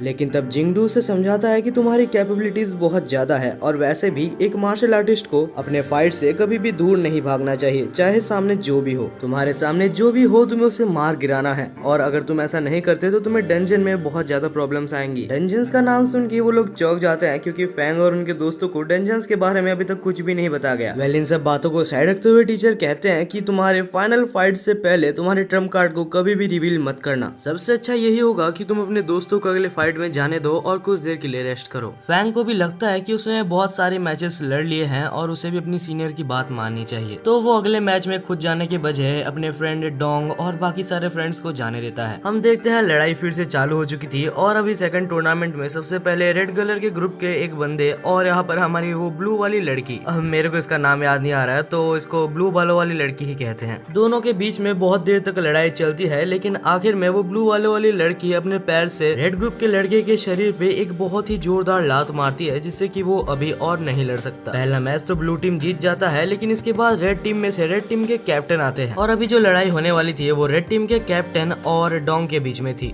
फाइट जैसे ही चालू होती है तो डोंग कैप्टन के ऊपर हमला कर देता है, लेकिन कैप्टन वो एक रीजन की वजह से है, क्योंकि रेड टीम के कैप्टन ने डोंग के हमले को बहुत ही इजीली ब्लॉक कर लिया था, और उसके बाद उस पर अपना स्पेशल हमला करने ही वाला था, और डोंग के पास कोई भी चारा नहीं था कि वो उस अटैक को रोक सके। वो अटैक लगने के बाद डोंग हार जाता है, लेकिन वो बिल्कुल भी डिमोटिवेट नहीं होता, क्योंकि उसको पता है कि उसका दोस्त फैंग सब कुछ संभाल लेगा। इसके बाद भी रेड टीम का कैप्टन रुकता नहीं है, और वो बोलता है कि एक और कॉन्टेस्टेंट को लाओ, जहाँ पर इस बार ब्लू टीम से चैंग नाम की लड़की आती है। चैंग ने आते साथ कैप्टन के ऊपर हमला करना चालू कर दिया था, लेकिन कैप्टन ने उस अटैक को डॉज कर लिया था। इसके बाद हम देखते हैं कैप्टन को, जो कि उसके ऊपर हमला करता है, लेकिन चैंग ने उस अटैक को डॉज कर लिया था। तभी चैंग अचानक से एक रॉड की मदद से उसके ऊपर फिर से हमला करता है, और इस बार चैंग ने बिल्कुल एक रॉड को उसके सीने पर घुसा दिया था। चैंग भले ही हार जाती है लेकिन वो बिल्कुल भी दुखी नहीं है, क्योंकि वहाँ पर बैठी ऑडियंस और बाकी सारे उसके टीममेट्स उसको सपोर्ट कर रहे थे। वो कह रहे थे कि भले ही तुम हार गई लेकिन तुमने अपना बेस्ट दिया है और पूरी कोशिश की है। तो अभी हम दूसरी साइड देखते हैं वैंग और फैंकलिंग को, जो कि बहुत तेजी से भाग रहे थे। उनको एक बहुत ही अच्छा ब्लड नर्चरिंग पिल तो मिला था, लेकिन उनका पीछा कर रहे थे 5th लेवल के मार्शल आर्टिस्ट, और वो बहुत सारे थे जिस वजह से वो दोनों उनको मिलकर नहीं हरा सकते। तब वैंग मजबूरन में वो पिल को छोड़ देता है। सीन फिर से अरीना में शिफ्ट होता है। यहाँ पर ब्लू टीम पूरी कोशिश कर रही थी ताकि वो जीत पाए, लेकिन रेड टीम के कैप्टन के बदले में जो बंदा आया था वो बहुत ही ज्यादा स्ट्रांग था और उसने 2 मिनट से भी कम टाइम के अंदर में ही ब्लू टीम के एक बंदे को हरा भी दिया था। इस तरीके से फाइनल्स में पहुंचना फैंग की टीम के लिए मुश्किल होता जा रहा था। फैंग को हम देखते हैं जो कि काफी ज्यादा गुस्सा में था और सोच रहा था आखिर मैं अभी क्या करूं, लेकिन आखिर में कुछ राउंड्स ब्लू टीम भी जीतती है, जिस वजह से वो लोग फाइनली फाइनल्स में सिलेक्ट हो जाते हैं। फैंग की टीम ने फाइनल्स में अपना जगह तो बना लिया था, लेकिन फैंग की टीम में से ज्यादा बंदे बहुत ज्यादा इंजोर्ड थे। तभी वहाँ पर टीचर आते हैं और सबको बोलते हैं कि बिल्कुल भी डिमोटिवेट मत हो, और साथ ही फैंग वहाँ पर सबको मोटिवेट करने के लिए कुछ अच्छी बातें बोलता है जिससे कि वो लोग फिर से मोटिवेट होते हैं। तभी वहाँ पर एक स्टूडेंट टीचर को पूछता है तो फाइनल्स के लिए जो 3 बच्चे जाने वाले हैं आखिर वो कौन कौन है। टीचर ने बोला था कि ये डिसीजन तुम्हारे लीडर फैंग का होगा। ज्यादातर सारे बंदे इंजोर्ड थे। तभी वहाँ पर एक लड़की हाथ उठाती है और कहती है फैंग अगर तुम चाहो तो मैं लड़ सकती हूँ, लेकिन उसकी टीचर उसके बारे में थोड़ी सी कंसर्न थी क्योंकि वो बहुत ज्यादा जेंटल है। दूसरी तरफ हम सोशल मीडिया में देखते हैं जहाँ पर फाइनल टूर्नामेंट के बारे में हर जगह पर हाइप बनी हुई थी। इसके बाद फाइनली वो दिन था जहाँ पर फाइनल टूर्नामेंट चालू हो चुका था और हम देखते हैं दोनों मार्शल आर्टिस्ट को जो कि बॉक्सर्स थे। फैंग की टीम से जो बंदा आया था उसका नाम जिनवू था। अब ये सोलो लेवलिंग वाला जिनवू तो नहीं है, लेकिन ये जिनवू भी काफी ज्यादा पावरफुल था क्योंकि उसकी जो स्पेशलिटी थी वो स्पीड और एजिलिटी थी, और उसी की मदद से उसने बहुत अच्छे अच्छे स्ट्राइक्स उसके ओपोनेंट पे लैंड करने में कामयाब रहा था। टूर्नामेंट की हालत से ऐसा लग रहा था कि जिनवू जीतने ही वाला है, लेकिन तभी अचानक से ओपोनेंट लेवल अप करता है और एक ही सेकंड के अंदर उसको हरा देता है, और उसके बाद स्टाइल से कहता है कि मैं सेकंड राउंड के लिए भी इधर ही रुकने वाला हूँ। और तब सेकंड राउंड के लिए फैंग ने उसी लड़की को भेजा था और उस लड़की का नाम हमें चेन बताया जाता है। वो आकर कहती है कि मैं तुम्हें हरा दूंगी, जिस वजह से तुम्हें पहले से ही सरेंडर कर देना चाहिए। लेकिन ओपोनेंट उसे अंडर एस्टिमेट करता है, सोचता है कि ये एक नाजुक सी लड़की है, और अपने मैजिक की मदद से एक फायर पंच चेन के ऊपर यूज करता है, जिससे कि वो यहाँ पर ही नॉकआउट हो जाती है। जैसे ही ल्यूक बोलने वाला था कि ब्लू टीम हार चुकी है, तभी एक बहुत ही अनएक्सपेक्टेड चीज होता है। चेन अचानक से उठने लगती है क्योंकि उसकी रिवाइवल पिल उसको फिर से ताकत दे रही थी। चेन तो वापस रिकवर हो चुकी थी, लेकिन उसको ओपोनेंट बेहोश हो गया था क्योंकि उसने बहुत ज्यादा मैजिक यूज कर लिया था, जिस वजह से अभी एक एक राउंड दोनों ही टीम के हो चुके हैं। और इसके बाद ये रेड टीम के एक वन ऑफ द स्ट्रॉन्गेस्ट बंदे को वहाँ पर बुलाया जाता है, जो कि आते साथ चेन के ऊपर पंचेस की बारिश कर देता है। लेकिन चेन भी अभी अपने आप को होल्ड बैक नहीं करती और अपना एक स्पेशल मूव को यहाँ पर ट्राई करती है। वो मूव सच में इतना ज्यादा ताकतवर था कि उसका हर एक अटैक जाकर उसके ऊपर लग रहा था कि रेड टीम हारने वाली है, लेकिन तभी वो बंदा चेन का पैर पकड़कर उसको नीचे पटक देता है, और इस बार वो बंदा एक ऐसा मूव यूज करता है जो कि उसकी फैमिली की ट्रेजर है। अगर ये मूव चेन को लग जाता तो हो सकता था चेन वहाँ पर मारी जाती, लेकिन सही टाइम पर फैंग वहाँ पर आके उस अटैक को रोक देता है। और इसके बाद फैंग उसको दिखाता है कि उसे लग भी कैसे रहा था कि वो ये टूर्नामेंट जीत सकता है, क्योंकि 2 मिनट के अंदर अंदर ही फैंग ने उसको बहुत बुरी तरीके से हरा दिया था। और अभी जो बैटल होने वाला है वो फाइनली 2 टीम लीडर्स के बीच में है। रेड टीम कैप्टन हैंग वहाँ पर बिना इंट्रोडक्शन के ही फैंग के ऊपर अटैक करना चालू कर देता है, और फैंग तभी वहाँ पर अपना एक स्पेशल मूव यूज करता है, ब्लड ब्रस्ट फ्रेंजी। लेकिन तब हैंग भी उस अटैक को रोक देता है अपने ही एक मूव के द्वारा, जिसने कि फैंग के अटैक को मिड एयर में ही रोक दिया था। तभी हम देखते हैं फैंग को जो कि फिर से एक अटैक करने जाता है, लेकिन तभी हैंग उसके पीछे आकर एक डंडे से उसके सिर पर बहुत जोर से मारता है, जिससे कि फैंग को बहुत ज्यादा जोर से लगता है और उसको बहुत सारी इंजरीज भी होती है। लेकिन वो चुपचाप से कुछ पिल्स खाकर अपने सिस्टम की मदद से बहुत जल्दी रिकवर हो जाता है, और अब वो फिर से रेडी है फाइट बैक करने के लिए। दूसरी तरफ हम वैंग और फैंगलिंग को देखते हैं जो कि हॉस्पिटल के बेड में थे, और वहाँ पर टीवी में यही शो को देखते हुए कहते हैं कि 2 पिल्स के साथ आखिर फैंग इतनी जल्दी रिकवर कैसे हो रहा है। वापस बैटलफील्ड में हम हैंग शू को देखते हैं जो बहुत सारे अटैक्स यहाँ पर फैंग के ऊपर कर चुका था। फैंग उस अटैक को डॉज नहीं कर पाता और वो नीचे गिर जाता है। फैंग अब इतनी बुरी हालत में है कि वो हिल तक नहीं पा रहा, यहाँ तक वो बात भी नहीं कर पा रहा। जब ऐसा लग रहा था कि ये सब कुछ खत्म हो चुका है और वो लोग टूर्नामेंट हार ही चुके हैं, तभी आउट ऑफ नोवेयर वो कहीं पर सिस्टम के अंदर चले जाता है और अचानक से पूरी तरीके से रिकवर हो जाता है। अब तुम इसे सिस्टम का मैजिक कह लो या चीट स्किल, लेकिन बाहर की दुनिया में वो सबको ऐसे दिखाता है कि उसने कोई रिकवरी पिल ली है। तभी हैंग शू बोलता है कि तुम्हारा कोई भी ओल्ड अटैक अभी मेरे ऊपर काम नहीं करेगा। लेकिन द फैंग बहुत ज्यादा गुस्से में था और वो अपने ट्रम्प कार्ड को यहाँ पर रिवील करते हुए एक बहुत ही खतरनाक अटैक करता है। उस अटैक का नाम था टाइगर ब्रेक्स द आर्मी। हैंग शू ने ये बिल्कुल भी नहीं सोचा था कि यह अटैक सच में इतना ज्यादा ताकतवर हो सकता है। इसी एक अटैक ने डिसाइड कर दिया था कि फैंग इस मैच को जीत चुका है। इसी के साथ टूर्नामेंट का पहला पार्ट खत्म होता है और ल्यूक बोलता है कि पार्ट 2 बहुत ही जल्दी आने वाला है। फैंग को ये समझ आ चुका था कि आखिर सिस्टम के साथ भी ये सब कितना ज्यादा हार्ड है, जिस वजह से अभी वो सिस्टम पे रिलाय करना कम कर देता है और खुद से बहुत ज्यादा मेहनत करने लगता है ताकि वो बहुत ज्यादा स्ट्रांग हो सके। कुछ देर बाद हम देखते हैं फैंग और उसके दोस्तों को जो कि जा रहे थे, तभी वहाँ पर उनके सामने बहुत सारे दोस्त आते हैं जो कि फाइनली रिकवर हो चुके थे और वो लोग बहुत ज्यादा खुश थे और फैंग को कांग्रेचुलेशंस बोलते हैं। और उसके कुछ देर बाद वहाँ पर मिले हुए दोस्त सबको अलविदा कहकर अपने अपने घर चले जाते हैं, जहाँ पर फाइनली फैंग भी अपने घर में जाने के लिए ट्रेन में बैठा हुआ था। फैंग न्यूज़पेपर पढ़ते पढ़ते कहता है कि मैंने इस मैच पे 2nd नंबर पर रैंक किया है। तभी वहाँ पर डोंग कहता है कि अगर तुम चाहो तो 1st नंबर पे भी आ सकते हो, बस तुम्हें वैंग को हराना पड़ेगा। फैंग पूरे जोश में था और कहता है कि मैं अपने बड़े भाई को हराने के लिए कुछ भी कर सकता हूँ। तभी शाम को हम देखते हैं कि एक बहुत ही प्यारा मोमेंट के साथ फैंग फाइनली अपने फादर और मदर के पास जाता है। अब इसके बाद हमें अगली सुबह दिखाई जाती है, जहाँ बहुत आराम से और खुशी खुशी फैंग उठता है, क्योंकि आखिरकार वो उसका खुद का घर था जहाँ पर वो इतनी दिन बाद सो रहा है। वो हमें बताता है कि इतने दिन फाइट करने से उसका सिस्टम लेवल अप तो हुआ है, लेकिन इसके पीछे उसे 10 मिलियन रुपए खर्च करने पड़े और अब तो हद ही हो गई, क्योंकि नेक्स्ट अपग्रेडेशन के लिए वो उसका सिस्टम उसको 100 मिलियन रुपीज मांग रहा है। जैसे ही फैंग बाहर आता है तो वहाँ पर अचानक से एक ब्लैक गाड़ी आकर रुकती है, जहाँ से एक ऑफिसर निकल कर उसको बोलता है, सर फैंग पिंग, आपके लिए एक बहुत ही बड़ा ऑफर है कि आपने इतना अच्छा खेला और मॉड इंस्टीट्यूट का नाम रोशन किया है, तो उनकी तरफ से हम आपको एक नया घर गिफ्ट करना चाहते हैं। फैंग तो ये सुनकर अलग ही शौक में था और सोचा था, अरे वाह, ये तो बहुत बढ़िया बात है। वो सारे फॉर्मेलिटीज पूरा करता है और ये अश्योर करता है कि ये एक लीगल वे में हो रहा है। और इसके बाद फाइनली फैंग अपने डैड और अपने मदर और साथ ही अपने छोटे सिस्टर को भी अपने नए घर में ले जाता है। वो नया घर सच में इतना बड़ा और इतना अच्छा था कि उसको देखकर उसके मॉम एंड डैड को तो ये विश्वास ही नहीं हो रहा था। लेकिन फिर फैंग बोलता है कि चिंता मत करो, ये बिल्कुल लीगल वे से मिला हुआ है। और ये सुनने के बाद सबसे पहले तो उसकी छोटी बहन अपना रूम सेलेक्ट करने के लिए चली जाती है। इसके कुछ ही दिन बाद ही न्यू ईयर भी आ चुका था, जहाँ सब लोग न्यू ईयर सेलिब्रेट कर रहे थे। फैंग भी अपने दोस्तों के साथ बैठा था और बोल रहा था कि मैं 2nd रैंक पे आया था। तभी फैंग को एक दोस्त का कॉल आता है, जो कि उसका पुराना दोस्त था, जो कि उसे एक फैमिली डिनर पर इनवाइट कर रहा था। फैंग अपने दोस्तों का चेहरा देख के कहता है, चिंता मत करो, मैं तुम लोग को भी साथ लेके चलूंगा। और कुछ देर बाद फैंग और उसके दोस्त वहाँ पर पहुंच जाते हैं, जहाँ पर उन्हें बुलाया गया था। वहाँ का एंट्रेंस देख के लग रहा था कि ये कुछ अलग सा ही जगह है। बेसिकली वहाँ का जो ऑरा था वो थोड़ा सा डिस्टर्बिंग था। तभी अचानक पास में से एक लड़का गुजरता है, जिसके अंदर बहुत ज्यादा ईगो था। नहीं पता क्यों, लेकिन उस लड़के ने यहाँ पर फैंग और उसके दोस्तों को कुछ न कुछ बोल के तो गया था। और तभी फाइनली वहाँ पर वैंग आ जाता है, जो कि आके फैंग को कहता है, बहुत बढ़िया, तुमने बहुत ही अच्छा खेला और तुम्हारा यहाँ पर स्वागत है। वैंग कहता है, तुम्हें नहीं पता होगा, लेकिन इस एकेडमी के स्टूडेंट्स काफी ज्यादा घमंडी है। और वैसे भी मैं तुमसे यही बोलने वाला था कि फैंग, तुमने जैसे परफॉर्मेंस अपने उस मॉड एकेडमी में दिखाई थी, वैसे ही मैं तुम्हें कुछ रिक्वेस्ट करना चाहता हूँ, तुम यहाँ पर भी कुछ स्टूडेंट्स को अपनी औकात दिखा दो। लेकिन फैंग का टूर्नामेंट तो अभी अभी खत्म हुआ था, जिस वजह से वो उसको मना करने की कोशिश करता है कि नहीं, मुझे लड़ाई तो नहीं करनी। लेकिन वैंग कहता है, चिंता मत करो, तुम्हें फ्री में लड़ाई नहीं करनी होगी, इसके बदले तुम्हें कुछ हाई एंड के ब्लड रिफाइनिंग पिल्स भी मिलेंगे। फैंग कुछ देर सोचता है और सोचता है कि अगर मुझे कुछ ब्लड रिफाइनिंग पिल्स मिल जाए तो मेरा खर्च कम हो जाएगा। और फाइनली थोड़ा सा सोच लेने के बाद वो मान जाता है। और इसके बाद फैंग अपने दोस्तों के साथ और वैंग के साथ एकेडमी के अंदर जाता है और सीधा प्रिंसिपल के साथ बात करता है।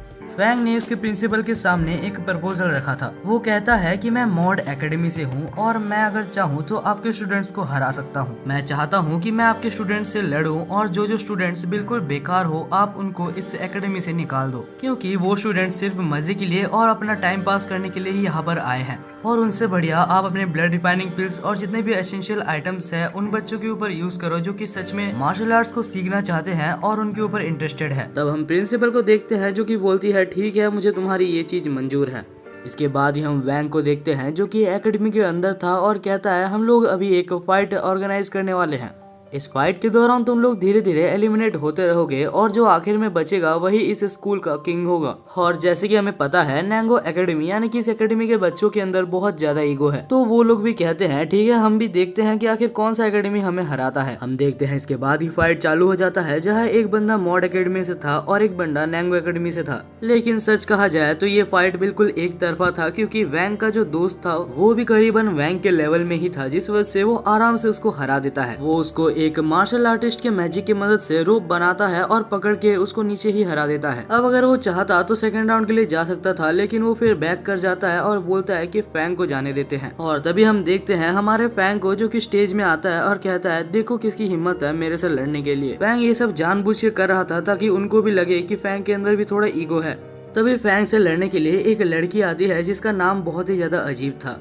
फैंग उसका नाम का मजाक उड़ाते हुए कहता है कि तुम्हारा नाम तो सच में बहुत बेकार है। और अब उस लड़की के अंदर ईगो आ जाता है जिससे कि वो उसके ऊपर अटैक करना चालू कर देती है। लेकिन हमारा फैंग तो उसे इजीली डॉज कर रहा था और साथ ही में उसके मजे भी ले रहा था और टाइम पास ना करके वो उसे एक ही हिट में हरा देता है। अब थर्ड राउंड के लिए यहाँ पर एक ग्रे हेयर वाला बंदा आता है जो कि यहाँ पर कुछ बोलने वाला था, लेकिन उससे पहले ही फैंग उसको एक ही हिट में हरा देता है और उसके बाद कहता है कि छोटे बच्चों के लिए यहाँ पर कोई भी जगह नहीं। और तब हम क्राउड को देखते हैं जो कि यहाँ पर फैंग के ऊपर बहुत ज्यादा गुस्सा थी। तभी वहाँ पर फोर्थ राउंड के लिए एक और मार्शल आर्टिस्ट आता है और उसके आते साथ उसके फ्लेम्स और उसके ऑरा महसूस हो रहे थे। फैंग कहता है कि इसे कहते हैं अपोनेंट, अब मेरे को लड़ने में मजा आने वाला है। फैंग अपने वेपन को साइड में फेंक देता है और बोलता है कि मैं भी खाली हाथों से लड़ूंगा। लेकिन बहुत सारे पंचेस मारने के बाद भी फैंग के हाथ बहुत ज्यादा ब्लीड करने लगते हैं और दर्द भी करते हैं, लेकिन उसके ओपोनेंट के हाथ मेजरली कुछ भी नहीं होता। और क्योंकि फैंग मजे मजे में लड़ रहा था और अपनी पावर को यूज नहीं कर रहा था, जिस वजह से इसका एक बहुत ही बड़ा डिसएडवांटेज उसको होता है,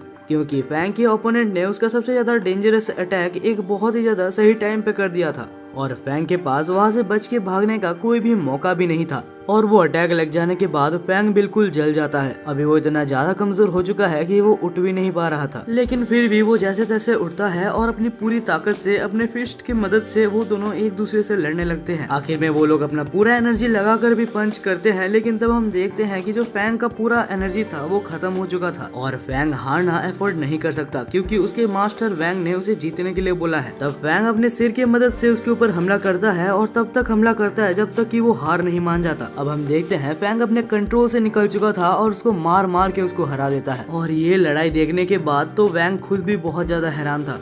तब वैंग फैंग को रुकता है और स्टेज में जाके कहता है अगर किसी के अंदर हिम्मत है तो वो अभी भी फैंग को चैलेंज कर सकता है। लेकिन फैंग की पागलपंती देखने के बाद वहाँ पर कोई भी नहीं जाना चाहता, जिसको देखकर वैंग कहता है अगर तुम्हारे अंदर बस इतना ही हिम्मत थी तो तुम लोग इतना ईगो किस बात का दिखा रहे थे। और फाइनली उस एकेडमी के बच्चों को समझ आता है कि उन्हें अभी भी बहुत कुछ सीखना है। इसके अगले दिन हम देखते हैं फैंग को जो कि चल रहा था, जहाँ अचानक से टीचर लू उसको बोलती है कि तुम्हारे साथ मुझे एक बहुत ही जरूरी काम है, याद से मेरे ऑफिस में आ जाना। फैंग को समझ नहीं आता कि आखिर टीचर लू को उसके साथ क्या काम होगा, लेकिन जैसे ही वो एकेडमी के अंदर एंटर करता है तो वो तभी वहाँ पर फैंगलिंग को देखता है जो कि एक बंदे को पीट रहा था। बेसिकली ये एक टेस्ट मैच चल रहा था अपने पावर को टेस्ट करने के लिए। तभी फैंगलिंग कहता है तो फैंग तुम्हें भी मुझे पीटना है क्या, तुम इधर आ सकते हो। लेकिन तभी टीचर लू उसको एक ही मुक्के में उड़ा देती है। और इसके बाद हम फैंग को देखते हैं जो टीचर लू के साथ जा रहा था, जहाँ पर टीचर लू उसे कुछ इंपॉर्टेंट चीजें बताती है। ये जगह हमने ब्रेक थ्रू के लिए बनाई है और सबसे बड़ी बात मैं तुम्हें ये बताना चाहती हूँ कि एक थर्ड लेवल का मार्शल आर्टिस्ट, जैसे कि तुमने अभी फैंगलिंग को देखा कि वो थर्ड लेवल का मार्शल आर्टिस्ट है और वो इतना ज्यादा स्ट्रांग है कि अगर वो चाहे तो मिड लेवल के 10 मार्शल आर्टिस्ट को एक साथ संभाल सकता है। और मेरे को जितना पता है तुम अभी थर्ड लेवल में पहुंचने के लिए थोड़े से ही दूर हो, तो हमने यहाँ पर एक कंसंट्रेशन कैंप बनाया है, अगर तुम चाहो तो वहाँ पर जाकर ब्रेक थ्रू कर सकते हो। लेकिन जब फैंग वहाँ पर जाके उस जगह का प्राइस पूछता है तो वो प्राइस सुन के वो बिल्कुल ही चौंक जाता है, लेकिन फिर भी वो राजी हो जाता है वहाँ पर ब्रेक थ्रू करने के लिए, क्योंकि उसके पास कोई और ऑप्शन नहीं था। जब फैंग जाकर चेम्बर के अंदर बैठ के मेडिटेशन करता है तब हम देखते हैं कि वहाँ पर कुछ ब्लू पार्टिकल्स उड़ते हैं जो कि उसके मेडिटेशन को 100x तक गुना कर देते हैं। और तब फैंग अपने माना चैनल्स को एक साथ मेडिटेट कर उन सबको जोड़ता है, जिससे कि वो थर्ड लेवल पर पहुंच जाता है। और थर्ड लेवल पर पहुंच जाने के बाद वो फाइनली इतना ज्यादा खुश होता है कि वो टीचर लू को थर्ड लेवल के कुछ ब्लड मास्टरिंग पिल्स मांगने लगता है, लेकिन टीचर लू तो उसको इग्नोर करके वहां से चली जाती है। और इसके बाद ही हम मॉड यूनिवर्सिटी के प्रिंसिपल को देखते हैं जो कह रहे थे कि अभी टाइम आ चुका है, गवर्नमेंट की तरफ से ये ऑर्डर आया है कि हम कुछ बच्चों को डंजन में भेजें। लेकिन वहाँ पर दूसरे टीचर इस बारे में बहुत ज्यादा डाउट करते हैं और कहते हैं कि ये बहुत ही ज्यादा डेंजरस हो सकता है। क्योंकि हमें नहीं पता कि आखिर डंजन्स के अंदर क्या क्या हो सकता है। चाहे हम बच्चों को भेजे या ना भेजे, हमें उनके ऊपर नजर तो रखना ही होगा। डंजन्स के अंदर क्या क्या निकल सकता है उसके लिए हमारी दुनिया बिल्कुल भी तैयार नहीं है। दूसरी तरफ हम फैंग को देखते हैं जो कि एक सीक्रेट ट्रेनिंग में जा रहा था, जो कि बस उन्हीं लोगों के लिए था जो कि 3rd रैंक पर पहुंच चुके हैं। तभी अचानक से वहाँ पर शू आती है जो फैंग को पूछती है, तो फैंग क्या तुमने मेरे टीचर को कहीं पर देखा है? फैंग कहता है नहीं मैंने नहीं देखा, और उसके बाद शू और फैंग दोनों ही अंडरग्राउंड जगह पर चले जाते हैं। जैसे ही वो लोग वहाँ पर पहुँचते हैं तो वहाँ पर ट्रक से 2 जन की डेड बॉडी निकलती है। ये देखकर वो लोग बिल्कुल चौंक गए थे कि आखिर ऐसे कैसे कोई मर सकता है, और ये कैजुअलिटीज डंजन के अंदर ही हुई थी। और जहाँ पर हम शू के टीचर को देखते हैं जिसका हाथ बुरी तरीके से कट चुका होता है। तभी वहाँ पर प्रिंसिपल कहता है कि 6 मार्शल आर्टिस्ट जो बहुत ही ज्यादा हाई लेवल के थे वो बिल्कुल लापता हो चुके हैं। फैंग बिल्कुल अलग ही शौक में था और सोच रहा था आखिर डंजन में ऐसा क्या हो सकता है जो सब लोग मारे जा रहे हैं। कुछ देर बाद वो लोग उनका फ्यूनरल करते हैं, जहाँ पर वो लोग एक अच्छे काम के लिए मारे गए थे। जो लोग मारे गए थे उनके दोस्त और फैमिली मेंबर्स वहाँ पर रो भी रहे थे। दूसरे ही दिन सुबह हमें उसी टीचर को दिखाया जाता है जो कि सारे स्टूडेंट्स को समझा रही थी कि आखिर डंजन्स के अंदर क्या क्या था। टीचर कहती है कि ये डंजन का कॉन्सेप्ट करीबन 800 साल पहले आया था, जहाँ एक बहुत ही बड़ा अर्थक्वेक की मदद से डंजन का गेट ओपन हो गया था, और हमने जब एंट्रेंस पे जाने की कोशिश की तो वहाँ पर ही बहुत सारे लोग मारे गए। सुनने को ऐसा ही आया है कि एंट्रेंस में ही लेवल 8 के मार्शल आर्टिस्ट रहते हैं। हमें ये भी बताया जाता है कि इस वर्ल्ड के अंदर 22 डंजन्स है जिनके अंदर बहुत ज्यादा खतरनाक बीस्ट्स हो सकते हैं जिनके बारे में हमें पता तक नहीं। और ऐसा भी मानना है कि उन डंजन्स के अंदर कुछ बहुत ज्यादा वैल्यूएबल रिसोर्सेज भी हैं। इसके बाद ही क्लास खत्म होता है और हम देखते हैं टीचर को जो कि बाहर आते हैं, जहाँ शू अभी भी अपनी टीचर को लेके बहुत ज्यादा डिप्रेस्ड थी। लेकिन तब टीचर कहती है कि चिंता मत करो, अगर मैं तुम्हें नहीं सिखा सकती तो टीचर लू तुम्हें जरूर सिखाएंगे। लेकिन तब हम टीचर लू को देखते हैं जो कि कहती है कि पहले मैं इसका टेस्ट लूंगी और उसके बाद ही मैं देखूंगी इसे सिखाना है या नहीं। और तभी हम देखते हैं फैंग को जो कि इधर उधर की बातें करने लगता है ताकि शू को ये सब बातों का बुरा ना लग जाए। तब हम टीचर लू को देखते हैं जो फैंग को एक स्क्रोल देती है और कहती है कि जब तुम नीचे जाओगे डंजन के पास तुम्हें एक ओल्ड मैन मिलेगा जिसके व्हाइट हेयर्स होंगे, उसको ये स्क्रोल दे देना, और हाँ उसको ये कहना मत भूलना कि तुम्हारे बच्चे अभी भी तुमसे प्यार करते हैं। और अगले ही सीन में हम देखते हैं फैंग को जो कि एक स्टोर में गया था और उससे बोलता है कि मुझे कुछ हाई लेवल ग्रेड के पिल्स दे दो। कुछ हाई लेवल ग्रेड के पिल्स खरीद लेने के बाद अब वो लोग फाइनली रेडी थे डंजन में जाने के लिए। और अब फाइनली वही दिन था जहाँ पर वो लोग फाइनली डंजन में रेड के लिए जाने वाले थे। फैंग पिंग अकेला नहीं था, उसके साथ कुछ उसके टीचर्स और साथ ही उसके कुछ अच्छे दोस्त भी थे जो कि उसके साथ जा रहे थे। जाने से पहले प्रिंसिपल कहते हैं कि अब तक तुमने जो कुछ भी सीखा है सब अभी दिखाने का वक्त आ चुका है। मुझे तुम लोग के ऊपर पूरी तरीके से भरोसा है कि तुम लोग ये रेड को क्लियर कर लोगे। और इसके बाद वो लोग एक बस में जाकर डंजन तक पहुंच जाते हैं। लेकिन ट्रिप के दौरान उनके बीच में एक बहुत ही ज्यादा इंटेंस माहौल था, क्योंकि उनको अच्छे से पता है वो कोई मजे या खेल के लिए नहीं जा रहे। ये एक ऐसी जगह है जहाँ पर कुछ लोगों की मौत हो चुकी है। अब वो लोग फाइनली डंजन के पास पहुंच चुके थे, जहाँ सबसे पहले टीचर नीचे उतरते हैं और वहाँ पर एक स्पेशल कार्ड देते हैं जिससे उनको वहाँ पर एंट्री मिल जाती है।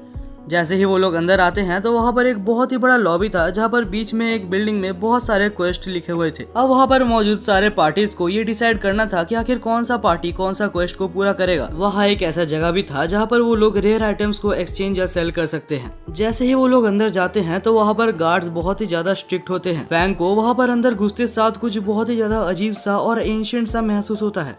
तभी वहाँ पर मौजूद गार्ड्स उनको कहते हैं कि ये जगह बहुत ज्यादा डेंजरस है, अगर एक छोटी सी भी गलती हुई तो तुम्हारी जान जाना यहाँ पर पक्की है। एक सजेशन मैं तुम्हें देना चाहता हूँ कि तुम लोग कभी भी कुछ भी हो जाए एक दूसरे से अलग मत होना, वरना शायद तुम लोग मारे जा सकते हो। अब इसके बाद वो लोग बहुत ज्यादा चौकन्ने हो जाते हैं और अंदर जाते हैं। अंदर जाने पर उनको एक रेड पोर्टल दिखता है। तब ज्यादा टाइम वेस्ट ना करते हुए फैंग डिसाइड करता है सबसे पहले वो जाएगा।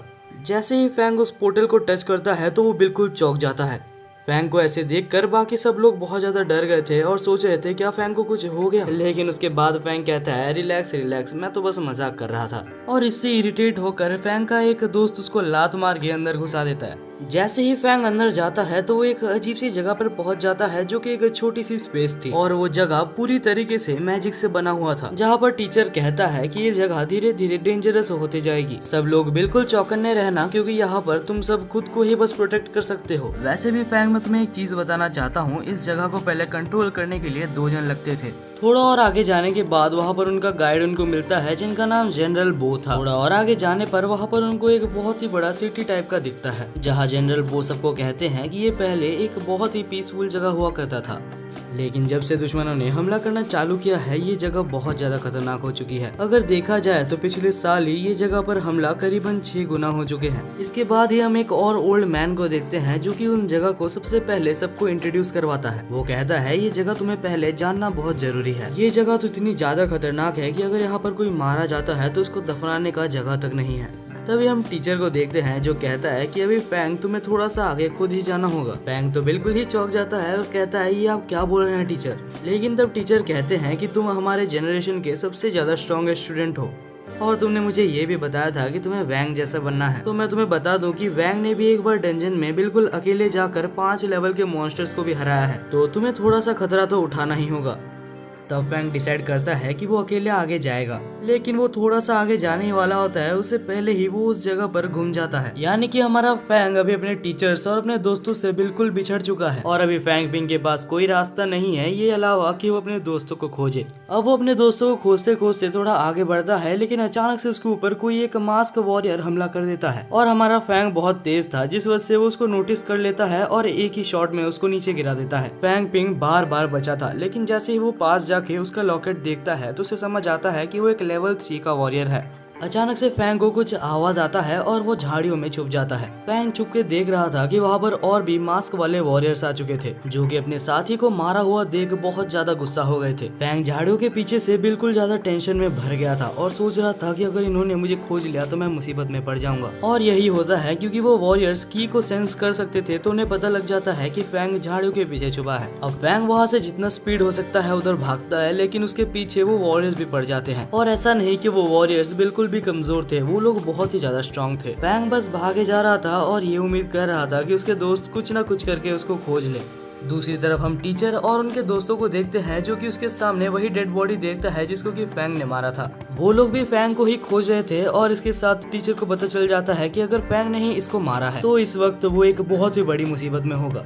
दूसरी तरफ हम फैंग को देखते हैं जो कि अभी भी भागे जा रहा था और एक खुली जगह पर आ जाता है और अचानक से फैंग के सामने एक येलो कलर का शेर टाइप का दिखने वाला बहुत ही बड़ा क्रिएचर आ जाता है। ये पीछे वॉरियर्स कम नहीं थे कि यहाँ पर एक शेर आ चुका है। फैंग को तो लग रहा था बस आज उसका जिंदगी यहीं पर खत्म होने वाला है, लेकिन तभी हम देखते हैं कि वो शेर जो कि वहाँ पर पीछे जितने भी वॉरियर्स थे सबको एक ही बार में हरा के मार देता है। और उसके बाद वो शेर फैंग के पास जाता है और उसको घूरने लगता है मारने के लिए, लेकिन कुछ देर में फैंग रियलाइज करता है कि वो शेर उसको नहीं घूर रहा, वहाँ पर मौजूद उसके एक मैजिकल स्टोन को घूर रहा है। तब फैंग टाइम वेस्ट ना करते हुए अपने पास से उस मैजिकल स्टोन को निकाल के दूर फेंक देता है, जिससे कि वो क्रिएचर भी उसी के पीछे चले जाता है। और टाइम देखते हुए फैंग वहाँ से जितनी स्पीड में भाग सकता है उतनी स्पीड में भागता है। सोच रहा था कि यहाँ के क्रिएचर्स तो काफी बुद्धू हैं, लेकिन तभी अचानक से फैंग के पैर वहाँ पर जम जाते हैं क्योंकि उस शेर टाइप के देखने वाले क्रिएचर ने उसको पकड़ लिया था। और अब वो क्रिएचर फैंग को पकड़ के उसके अंदर से उसकी सारी वाइटल एनर्जी और उसकी सारी की को एब्जॉर्ब करने लगता है, जिससे कि धीरे धीरे फैंग यहाँ पर कमजोर होने लगता है। लेकिन क्योंकि फैंग के पास तो एक सिस्टम है जिस वजह से उसकी जो की थी वो नॉर्मल बंदे से बहुत ज्यादा थी, जिस वजह से वो क्रिएचर भी काफी ज्यादा हैरान था कि ये की आखिर खत्म क्यों नहीं हो रहा।